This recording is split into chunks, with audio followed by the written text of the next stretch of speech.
There we go. Hey, everybody. So my name's Kurt Opsahl. Who am I? Well, I've been an internet lawyer since 1997, represented a lot of the early internet companies in the first dot-com boom. I was the General Counsel of the Electronic Frontier Foundation. That was an organization formed in 1993, before even there was a web. I'm a veteran of the crypto wars and fought for many years and continue to this day to fight to protect your digital rights to privacy, speech, anonymity, innovation, trying to make the better world.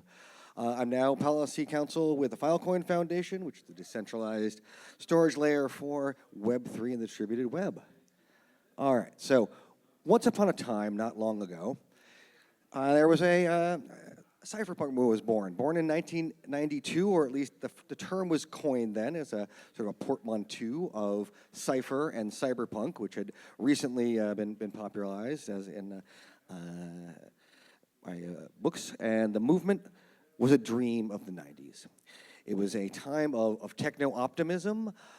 New technologies were coming out. They're becoming more available to a wide number of people. It was becoming possible to have a powerful computer in your home, or what seemed like a powerful computer at the time.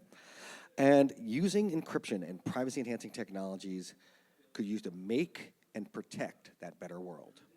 So by empowering users to encrypt and authenticate, and by decentralizing to keep the powers at bay, the dream was, how can we use this? How can we make that world?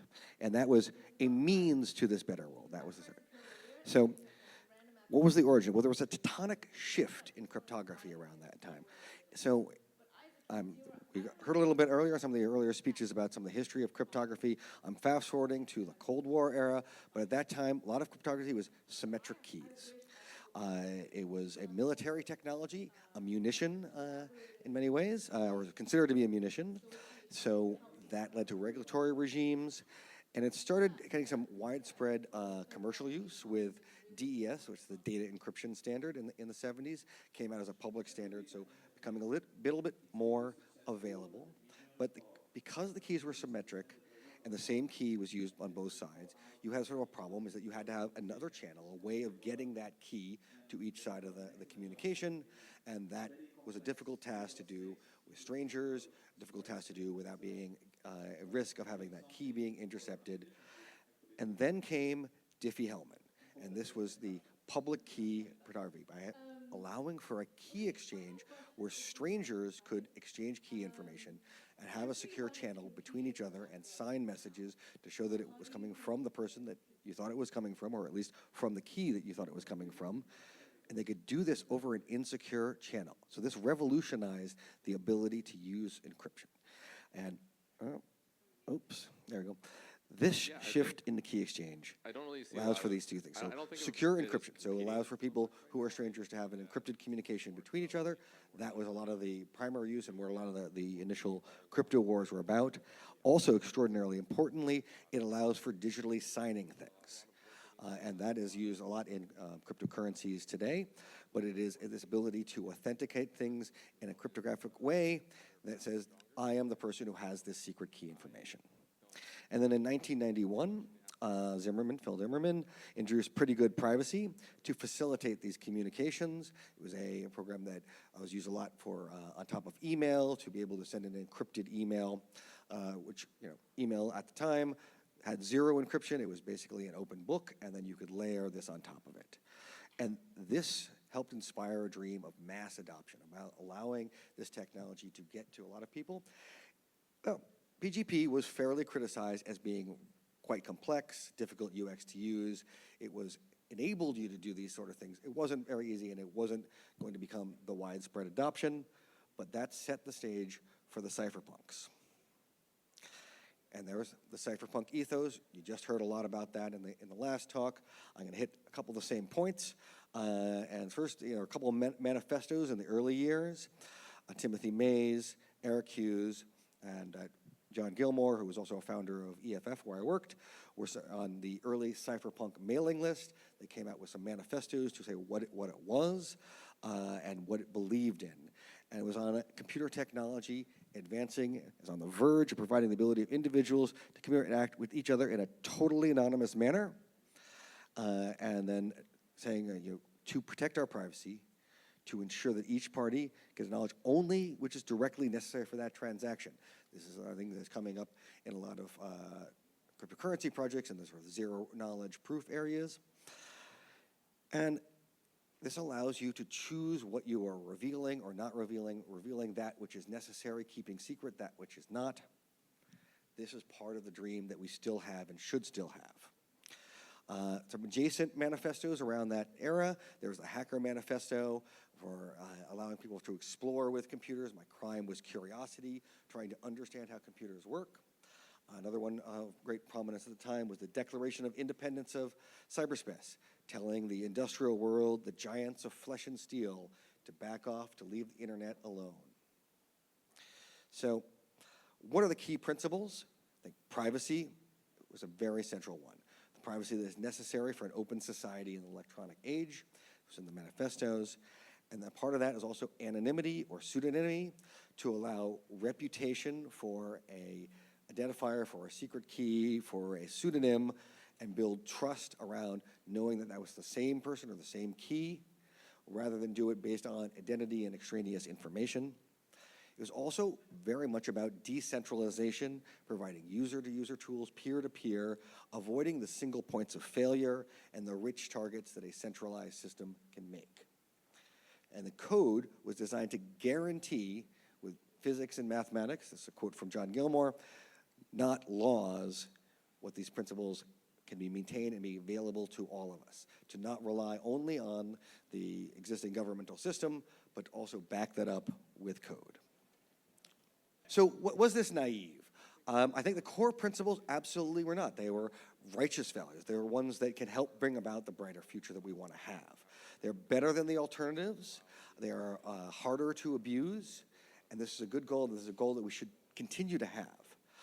I think where it did come a bit naive or a bit challenging was there was a notion it was inevitable, that once this technology had come about, that would be inevitably able to change the world, that the giants of flesh and steel would become powerless to stop it. And the incentives, it was not maybe fully recognizing the incentive structures that made it difficult, that people would say, well, I would love to decentralize, but I trust myself, and it's so much easier for me to do things in a centralized way. And it takes a lot of humility to say that we all cannot be trusted with the power of having a single point of failure, being the person to go, even if you are that person.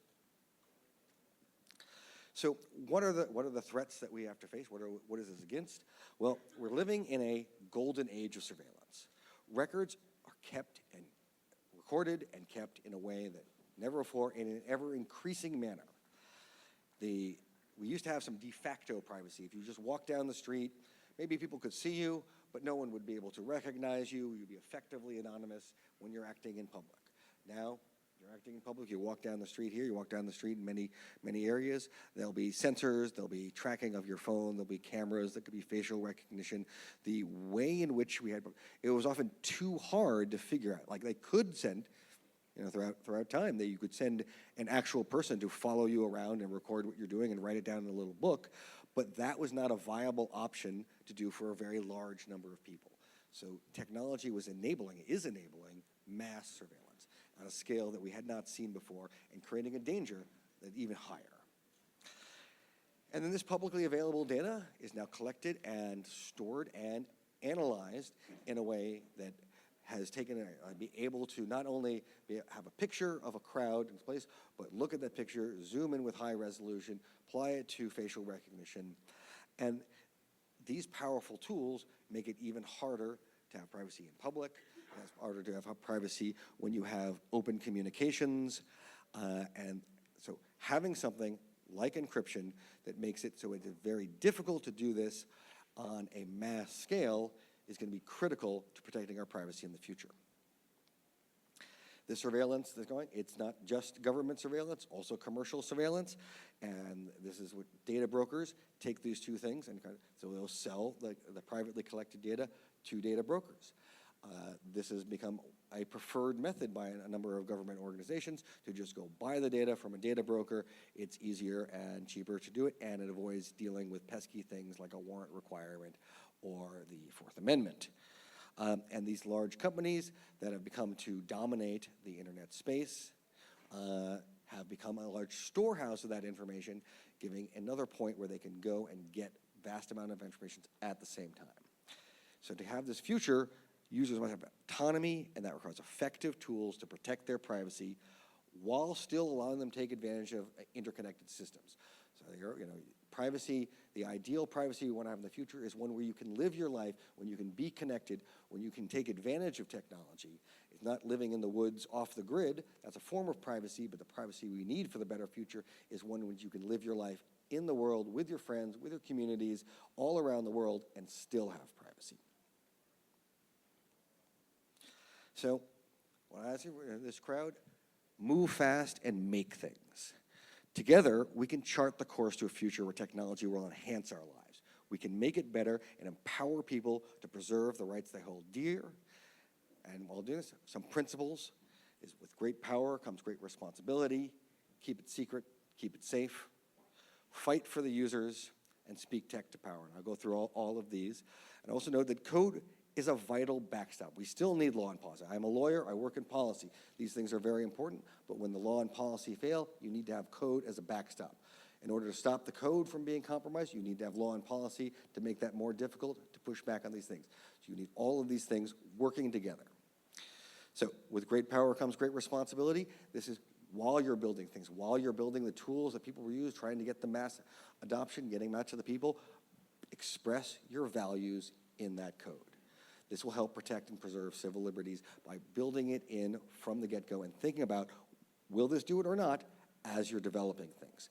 Don't re-centralize decentralized systems. This was sort of the challenge that came from in the early 2000s, where many things that had previously been decentralized on the internet were re-centralized into a single place. For a while, email servers, there were many different email providers. You could run one out of your house. Some people did. It was difficult. But nevertheless, it made it very difficult to go after each individual server and get people's emails. Now, the vast majority of people in the world use Gmail, and they have a one-stop shop.